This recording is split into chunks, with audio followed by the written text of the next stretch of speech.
finally made it there. She finally figured out where she was, got a little hint of what life was going to be like, but it was hard for her because she went back to the 1700s, but she's a doctor. And so once they knew that she had some medical abilities, they took her out on fights with her. And Claire got to be Claire. And so in keeping true to what kind of graphics and what kind of details would happen in the show at this time frame, we picked a yarn called Me. And it is one of my favorite yarns. It is 100% wool. It's a thick and thin wool tops, and the color and the dye is laid right on top. So all the yarns that we selected, I worked with Kate Atherley. She is the editor of the book, and all the selection of the yarns were done by the two of us. And we specifically chose these yarns because fibers were right for the time, and the way that things were dyed with colors on top or heathered. And I'll keep explaining that as we go through it. But this is just a really clever little top. It has a button closure. It has a collar that can stand up. And they do give you different sizes. It's very simple, very easy, and it's just a really great little shoulder cover. The other thing that they do in the book is they make sure that you see all the different sizes that you can do. There's a note section for every single pattern. So make sure that you read them, because if something looks like it's too small, believe me, they've taken care of all of us in every way.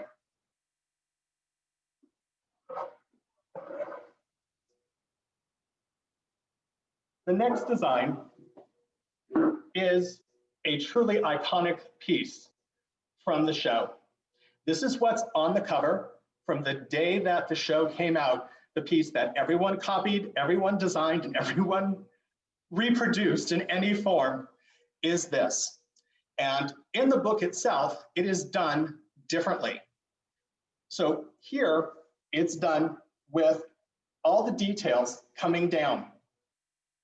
There's decreases, it carries a pattern going up the center, and they give you the pattern for this, but so that you actually get the instructions for the true original that Claire wears. It's shorter, it's cropped.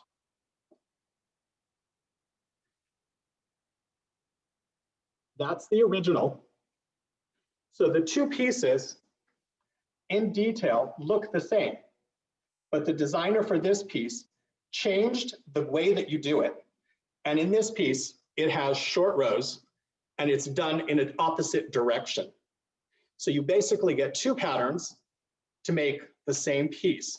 You can have it identical to the original that Claire wears in the episode, and you can have the new one.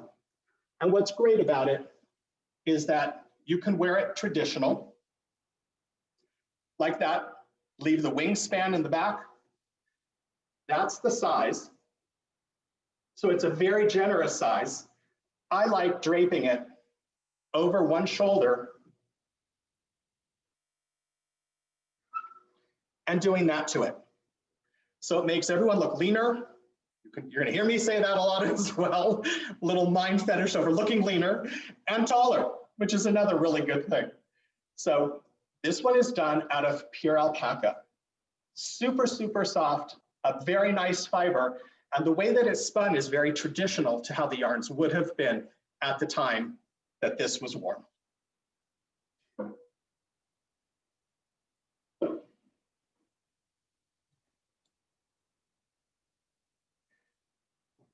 So the next piece I have a real affinity for, because this is one that I actually got to design for the book.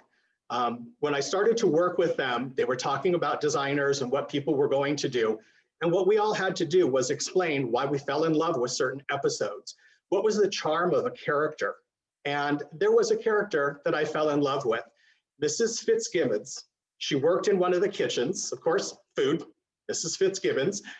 And as she stirred the pots, everything that she did, she wore arm warmers. And I fell in love with her character. So I picked a yarn called Basis.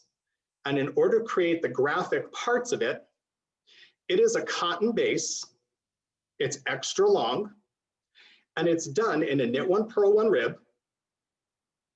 And partway through, the rib reverses itself. So you can see each of the pattern changes as it goes up. and then there's a thumb hole. The entire piece takes 2 skeins of yarn. The best part about it is that it has a cotton base, but in order to keep it a little more wintry, there's merino and alpaca twisted into the plies, and it shades all on its own. So this is the color that mine was done in. It's apricot and peach with a white base. For those of you that are more graphic, this is a black cotton base with a fuchsia and a charcoal gray.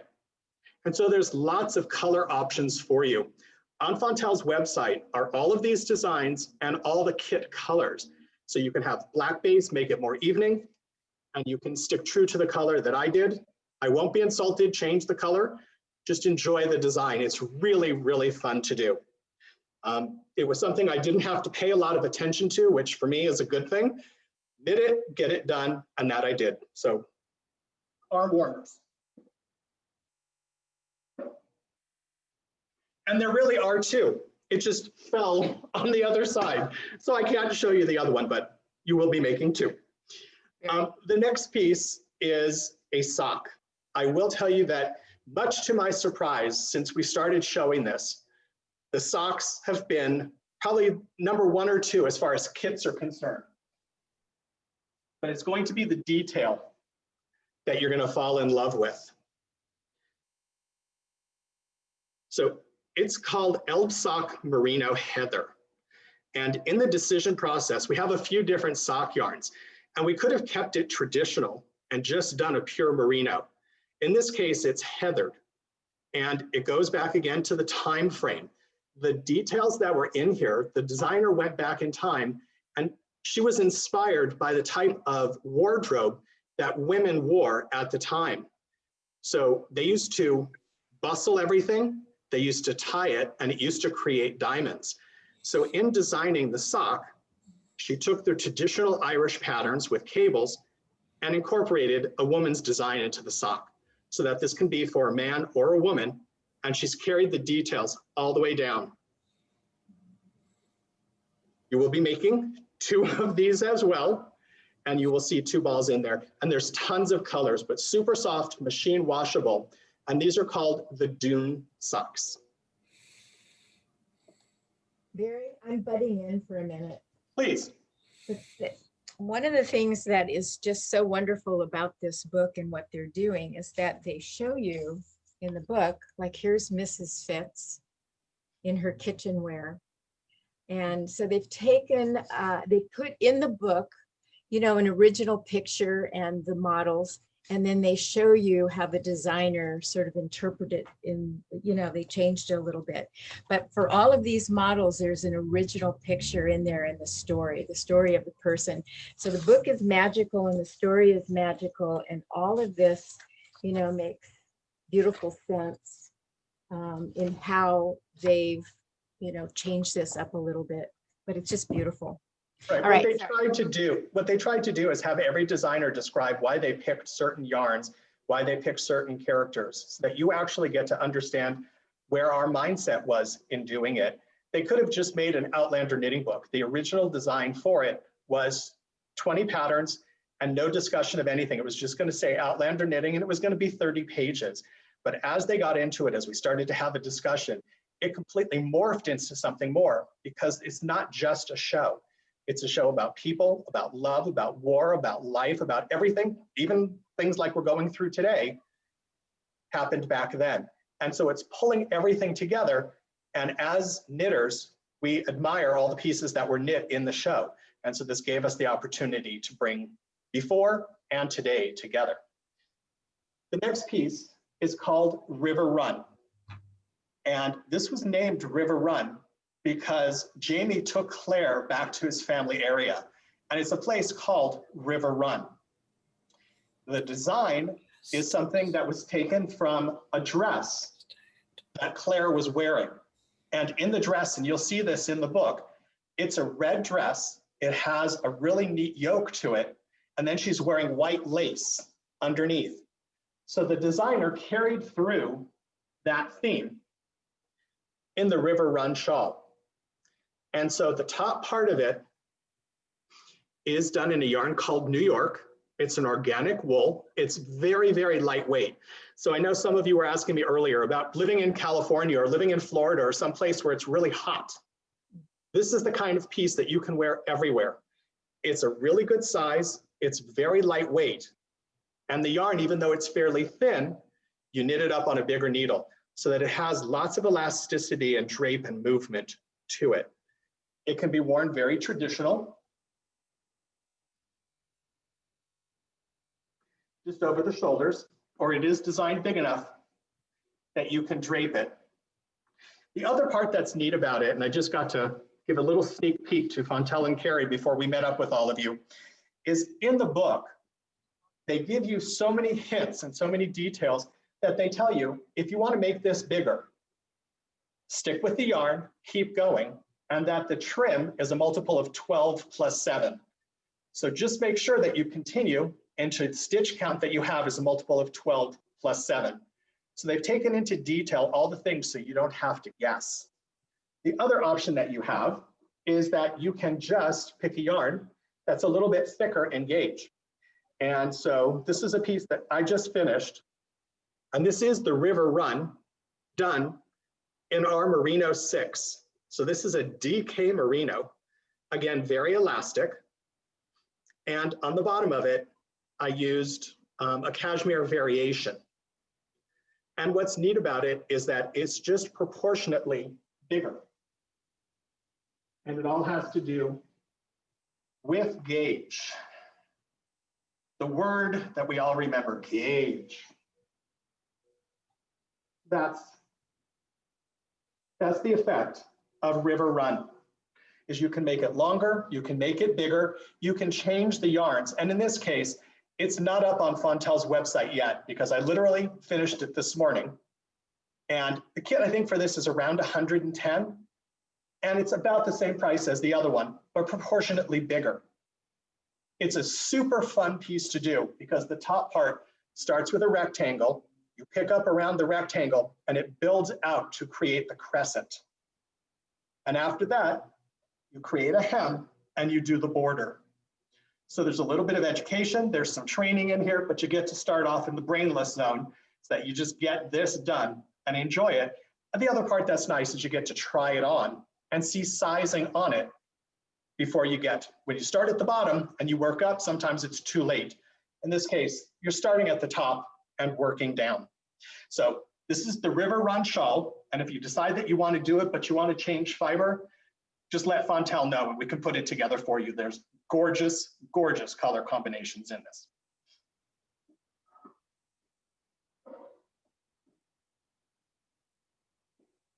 If you've watched the series, you will hear Jamie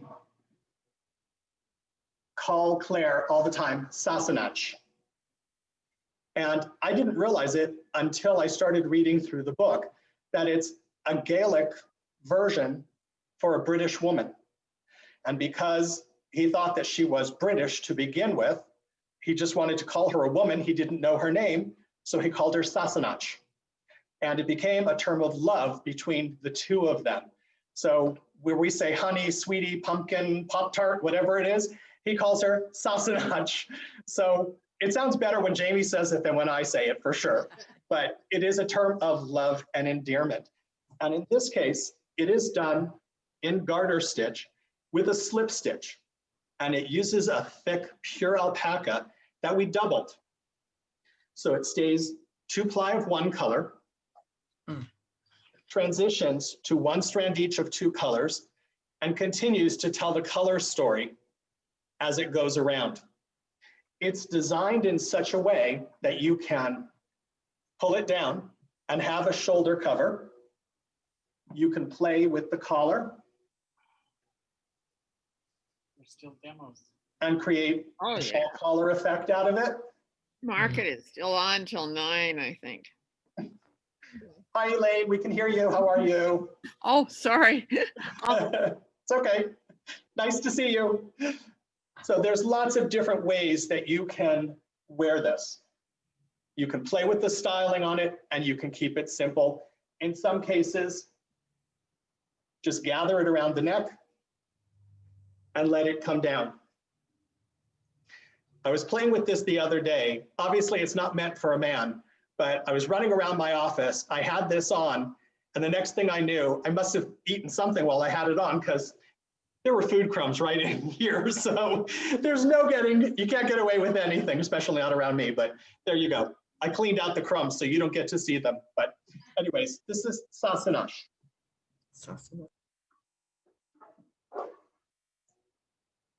The next piece is called Lovat. It's another piece that I will be doing because it has a style of knitting that I'm not familiar with.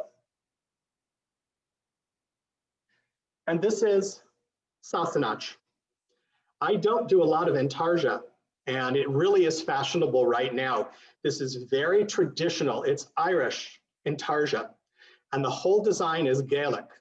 So it played with colors. It's the colors from Jamie's Klein family. So in the book itself, you see their tartan, and their tartan is shades of gray and turquoise. So that's where these colors came from. And the design is from a Gaelic pattern. And these are hand warmers. And to complete the set,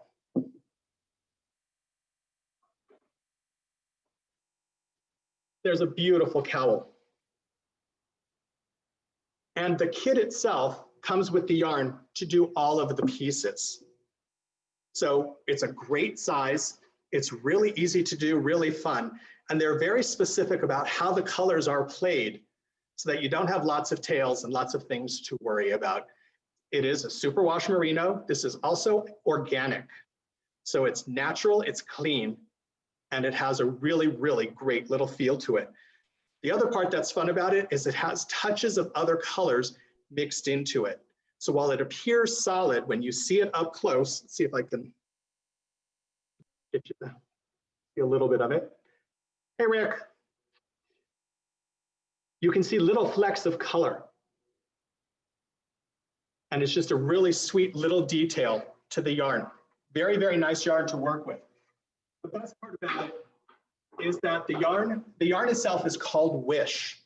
And in looking at the yarn, it's so fit into the time frame because Claire had a wish. She fell in love with a man who wasn't her husband. She got pregnant with him, but she ended up heading back home. And her wish was to have a husband who loved her, but to be with the man that she fell in love with as she went through the rock. So the names for the yarns and the things that we selected really were worked together to tie the story. The next piece is called Savo. And this piece is based off of a dress that Claire wore to Versailles when she and Jamie went to France. And it's based off of the color. She wore a gorgeous gold bodiced dress. It was a very tight dress. And the detail in the pattern stitches came from the draperies that were on the wall as you see Claire and Jamie going through Versailles. The yarn selection is called AM Cashmere Fine, and it's a chain yarn. So it's a square yarn. It's almost like a lanyard, but it has great elasticity to it. Just to show you, I can take it and pull it apart, distort it, drop it, and it bounces right back. It's an absolutely incredible yarn that will last forever.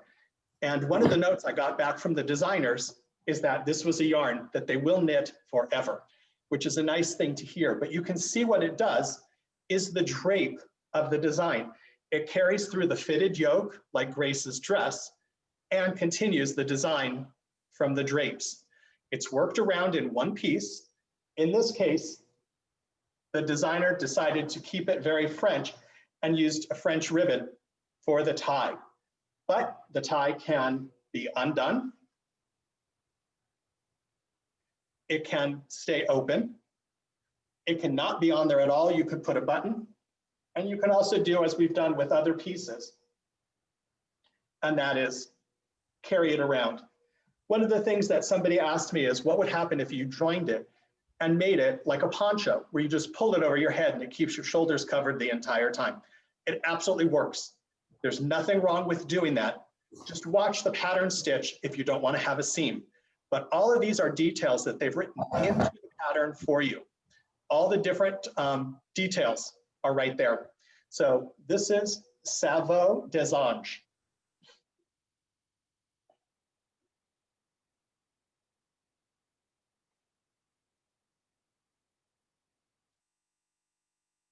This piece here is called Lace Fichu. And this is the next one that I actually will be knitting. It uses a yarn called Merino Melange from GGH. And the design itself was created to combine different lace designs and shapes that are shown all the way through season 1.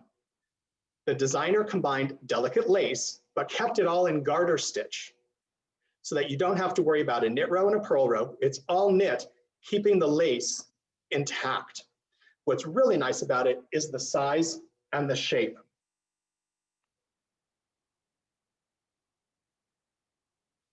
This is the entire piece.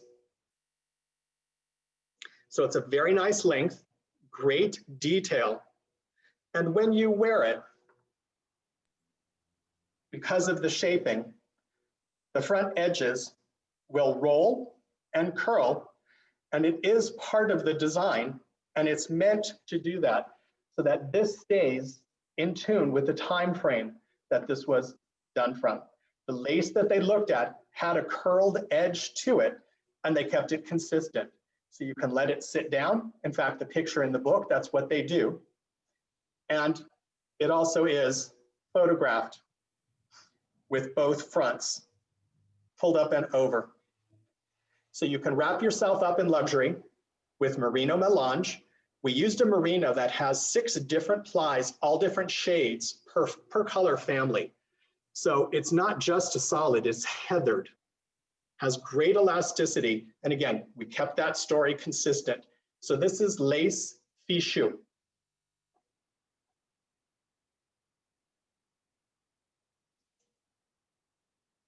During the show itself, as I said a few minutes ago, Claire falls in love with Jamie. And when she falls in love with him and she realizes that she's pregnant, she has to figure out what will happen if she goes home. And so she is sitting and she's listening to some music being played at an event that she's at. And in the music, she hears the lyrics, and the lyric talks about a woman that has an experience just like her. It talks about a woman who touches a stone called Klein, which is exactly where she was. She leans on the stone and she falls right through. And the story goes on to say that this woman goes back to a distant land. Well, for Claire, her distant land now is back in the 1900s. And so the name of this piece is The Man I Left Behind, because in the episode itself, she dreams of the man she left behind in the 1900s, and could she really love him again? And in doing this, it's worked in color patterns. It is done in such a way that it is all one piece. The pieces are cut. It's a great technique. You do each color for 2 rows, and it's carried up so that all the details and all the color changes, everything's done on the right side. There are no purl rows. So I know that Rick is on here. He was the very first person that ever said the word steek to me. And when I heard taking a scissor and cutting your knitting, I started to break out in a sweat. But no one teaches it better than Rick. And in this book, they walk you through the technique of steeking the armholes and working all the different details. But it's done in Merino 6. It's a pure merino. It's a 6-ply DK. And there's lots of great color stories. In here, her husband wears this, and it's exactly the same design, just updated in the technique and the details that it is. So this is called The Man I Left Behind, as Claire thinks of her husband.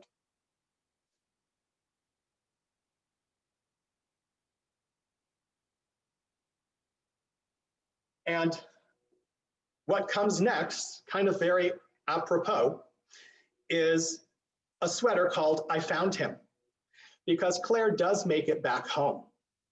And she has to explain to her husband that she's pregnant, and he assumes that it's his child. He knows nothing about Jamie. And as she is professional, she was a woman of means. She wore luxury fabrics, and the fabric in this instance was a velvet. So the designer selected pure cashmere. It's Cardiff cashmere, it's 100% cashmere. And she created the design that's diamonds, which is exactly what it is in the book.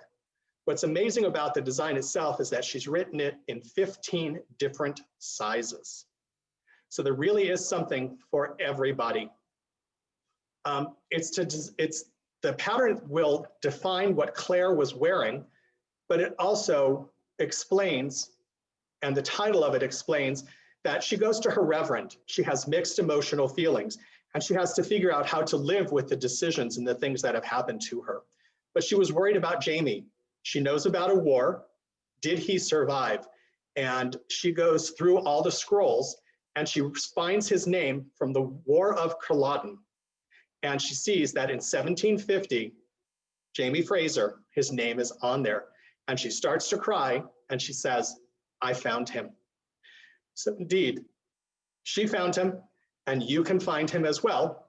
If you're looking for him, make the sweater. One of the things that we've done in this as well, cashmere is not necessarily for everybody. It's gorgeous, it's very lightweight, but there's a cost factor, and we fully understand it. So for this one kit, we've done it in 2 different yarns, and we've given you some options. The other yarn stays natural and true to the type of fiber for the time. You've heard me say that a zillion times already, and it stays very lightweight. So you've got lots of options. And we all like options. So the next sweater is the one that I will be doing, but I'm going to do this one for me. And this is the Randall Fraser.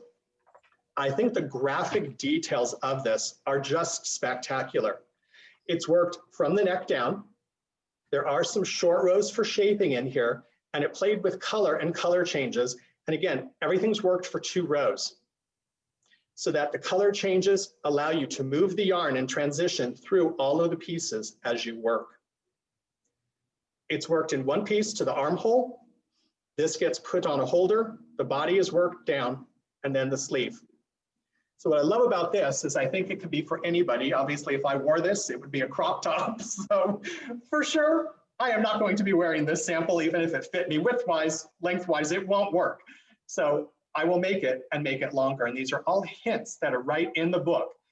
And we are creating a page on our website that will be up in the next couple of weeks. And it's going to be called Tell Me Why I Love Outlander, or I'm an Outlander, tell me why. And we're going to ask you, as you knit pieces, as you design things, as there's stories from the book that you love, we want you to be a part of it. And there will be rewards for posting your picture. So it's going to be our little version of TikTok for the more adult crowd. I guess that's the nicest way to say it. But this will be a piece that when I finish mine, you will see a picture of me wearing mine up on that website. So this is called Randall Fraser. It's the combination of the 2 families. And she was wearing a piece just like this when Jamie took Claire home to meet her family.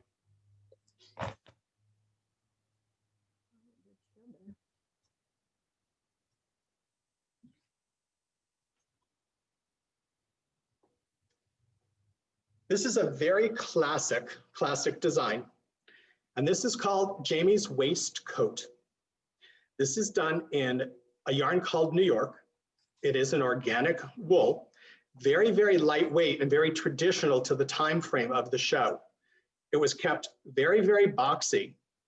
And it was fashioned after a waistcoat that Jamie was wearing. And it was worn in episode 12 of season 1. But in order to update it and make it more interesting, all the details right along the edge, they were taken from a greatcoat that was worn by Laird Cullum in another episode. And so it kept the Mackenzie, Fraser, and all the clans together. So it took something that is older, more classic in detail, and made it more modern with all of the trim and all of the details. Now, while this is set for a man because the buttons are on the left, There's no reason that this can't be made for a woman. When you do the trim, you just put the buttons on the other side. It's the only difference between something for a man or a woman is the placement of the buttons. The neckline will work for either, and you just put on a great shirt underneath it. So it keeps it classic, but perfect for any climate.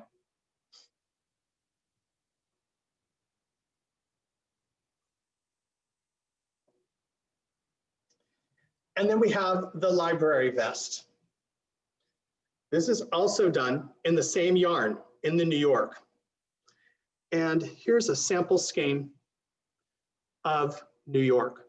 So it is a heathered shaded yarn. It is a pure merino. It's an organic merino, and it's a 2-ply. So it comes in a hank. It's got great twist and great colors to it, but it's all very classic and subtle. And in episode 1 of season 2, Claire is wearing this exact vest. The designer just kept the shape, kept the details, kept it very classic. A beautiful moving cable, a nice crew neck. And again, it can be for a man or a woman. In the episode itself, Claire is wearing this. And it's called library vest because she ponders what will happen with Jamie's baby. And so, as I say, if you make it, you get to sit and ponder, what would you do if you were pregnant with Jamie's baby? Something you might want to think about. Barry, could you hold that a little closer to the camera? Because Sure. it's so light that it's getting a little washed out. Yep. Try not to move it. Yeah, it's somewhat, yeah. Good. Okay, so that's the detail. It's a heathered wool. It's an organic, so it's all natural. One of the things I wanted to just tell you about before I go to the last piece. In the book itself, they talk about the importance of wool. And it just says, as knitters, we all know and understand the value of wool, and members of the Outlander costume department learned early in the production. If it was cold outside, the stone castle shooting outside was going to be even worse. After all, actors need to be kept warm. And also later on in the book, they talk about the dyeing of wool. And it's in a scene called Rent, and it has Claire standing with a bunch of the girls. And while she's standing, she's watching them pour a bucket onto the wool. And they're playing with it, and they're pounding on it, and they're singing a song. And it's a very traditional song, and it goes faster and it goes slower. But I just want to read this to you because I think it's very interesting. Even though you've only seen it once, you likely remember that scene in episode 5, season 1, titled Rent. The women are treating a length of hand-woven wool fabric to prepare it for being made into clothes. They handed Claire a bucket and asked her to pee in it. The urine was used to set the dye. What you're doing on the table is called walking the wool. The wet wool is being massaged and beaten so that it will shrink and thicken, becoming dense and windproof to handle the harshest of Highland winters. As for the urine, the ammonia in it acted as a mordant, which helps dye bind to wool fibers, making the colors brighter and making them last longer. Modern dyers use straight ammonia, and for that, we are all very, very grateful. So that would be the glass half full, okay? We're glad that there's a chemical so that we don't have to do what Claire had to do. So the last piece in the book, and it's very special for me for many reasons, but it's called Reverescent, and it is a tea cozy. It uses a yarn called Wish. It is a wool yarn, and it has flecks of other colors in it. But the tea cozy itself wraps up the Outlander book.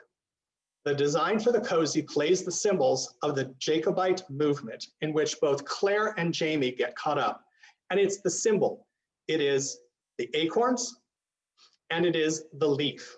It's very, very iconic of the time frame and who they were as people. Reverescent means to be revived. And we all want to be revived. Right now, we all need to be revived. So sit back and read the book. Love every minute of it. I will tell you, I will continue to read it over and over. But the best part about this for me is what's underneath. This is my teapot. And it is a knit styled teapot. It has cables and reverse stockinette. So I get to enjoy it this way. And when I want to keep my tea warm, I get to put the cover right back on it.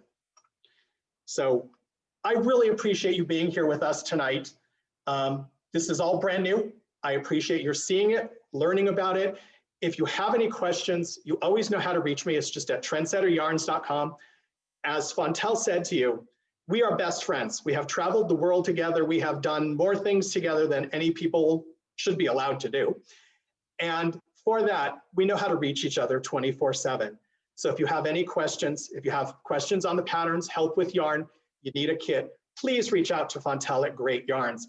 And I'm just going to say thank you. I appreciate seeing everybody. I hope to see you at other events. I'm teaching the next couple of days, so hopefully you're in one of my classes. And if not, we'll see you when we can see you. But I'm going to turn this back over to Fontel and just say, please stay safe, everybody. We miss you. Hey, Barry, before you do, show the gusset of the tea cozy. I love the acorns. This is the that go on gusset. that gusset. It is charming. Yep, it also would make a great hat. Yeah, for So sure. if you don't drink tea or you're not fond of tea and you don't want to put this over Starbucks, it would make a great hat. It would. It would. You can go ahead and unmute yourselves. Both Barry and I are here to answer questions and so forth.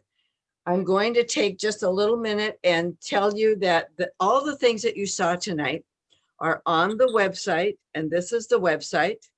It's www.greatyarns.com. And then to find all the kits that you saw tonight, on the home page, you'll see a listing for catalog, and underneath that catalog is a kit listing. Click on that, and that takes you to a drop down, and then go to Trendsetter, and you will find all of the kits that you saw tonight. Emily, thank you for your note. I'm glad that you liked it. It's really nice to hear. I really appreciate it. We're very, very excited, and to see people get excited to work with it as well is really nice. So thank you. Thank you. This is what, this is an example of some of the kits. This is you remember the fichu? This is what it looks like. So that's what you will be receiving. So all of the things that you saw tonight are available in kit form. So, all right. So one of the things I just want to point out really quickly is this was done with cooperation of Sony Studios. To make it official, there is a trademark. So on every kit is the original logo from Outlander, and at the end of it is the trademark.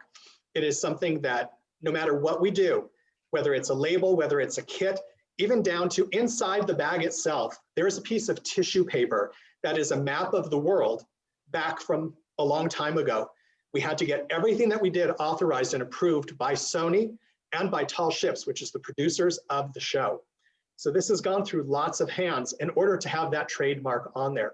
So while you may see other designs that say Outlander, they are not certified by it. And it's that trademark, and it is worth a lot. It is a very valuable asset to have for you because it is part of what you're paying for, and it's why the book exists. I do have one question. Are any of the yarns superwash for us people with wool allergies? Yes, the Merino 6. So Randall Fraser is superwash. And the man I left behind. Every time I say that, it sounds so weird. But I don't know where it went to. Oh, it's here. This is the man I left behind. So this is done in our Merino 6. Okay. Okay. Anything that you see, if wool is an issue and you like the design, talk to Fontel. We have other yarns within the line. Like I said, when we did it, we kept it true to the time frame for the book itself and for the story. But any of these, we have other yarns inside her store and through Trendsetter that we can put together for you. So just ask. Okay, awesome. Thank you. My pleasure. You know, while both Rick and Elaine are still with us, they are very involved at XRX. I opened tonight, Rick, telling people that Stitches events have been going on for 29 years. And for 29 years, Great Yarns has been associated with those events. It's a legacy that I cherish. And what a pleasure it is in this venue, virtually, to continue that relationship of Stitches events. So I thank you for your efforts, and I thank you for the history and allowing us to be a part of that and bring Great Yarns to the public. So Well, thank you. Thank you for being here, Funchal. You're Yes. an important part of the markets. Yeah, your Well support, said. Thank you. you know, your support is part of the reason why we're here. Yeah. And we Thank you. realize that, you know, it's a big old triangle here. We've got clients, we've Yes. got sponsors and vendors and the support in the retail system and the wholesale system, and then there's us. So we understand that, we appreciate it, and we're glad you're here. Okay. Well, we're glad to be here. And thanks for dropping in. Yeah. I also Loved want to it. tell you that Great Yarns will be back on the virtual line tomorrow with Cool. 2 presentations. So do look at your time schedule. We'd love to have you come back and join us. Yep, we're doing something completely different, and I know that Laura will be here with you as well. Uh, So I'm just going to show you the book again. The size of this book is one of my favorite things because it's not a really small book and it's not as big as a normal hardback book. So it fits really nice in the hands. And I'll show you the picture on the back. So this was the model that he showed. And this is the original in the Louder. that they copied from. Sorry. So this is just showing you the model that they reknit from the original in the series. And I was just pointing out that the size of this book is really nice to handle. It's not too big, it's not too small. So, and it fits in your knitting bag. Yeah. Most importantly. All right, any other questions for Barry? All right. Well, thank you again for joining us. So what's the next show that you're doing tomorrow? We will be visiting with Laura from Prism Yarns in the morning. It is at 11, it's a half hour from 11:30 until noon. And then Barry will be back with us for an hour in the afternoon. And it will be a combination of what's new at Trendsetter and followed by Outlander. And there are lots of brand new things from Trendsetter, things that we haven't even photographed. I'm writing the patterns as we speak. So it really is going to be a sneak peek of some really wonderful things as we transition seasons. So please come and be there with us. We'd love to get a chance to show off. We do that really well. What Thank you does very much. NUPP stand for? MUPP. NUPP, it's in the direction. Oh, yes. It's the, it's right here. It's to look, I can show you. Like a little, it's almost a little bobble, but it's, Right. It looks like a knot, like a nub. yeah. So this is a nub. See if I can get the camera to. It's these. Okay, So you're Blur. taking, you're gonna, it's hard to see, I'm sorry, but you're making 7 stitches in one, oh, okay, got and it. then it decreases back down. And they've done a really great job with the chart. It was really, really easy to follow, but it's their way of calling like a nub, like a little pom-pom without it being big. It's more flat. Okay, thank you. A pleasure. All right. Well, we'll call it a day and say, we hope that you join us again. Thank you for being here. Happy knitting. Stay safe. Bye, everybody. Bye. Everybody, Thank thank you. you. Aren't you on mute?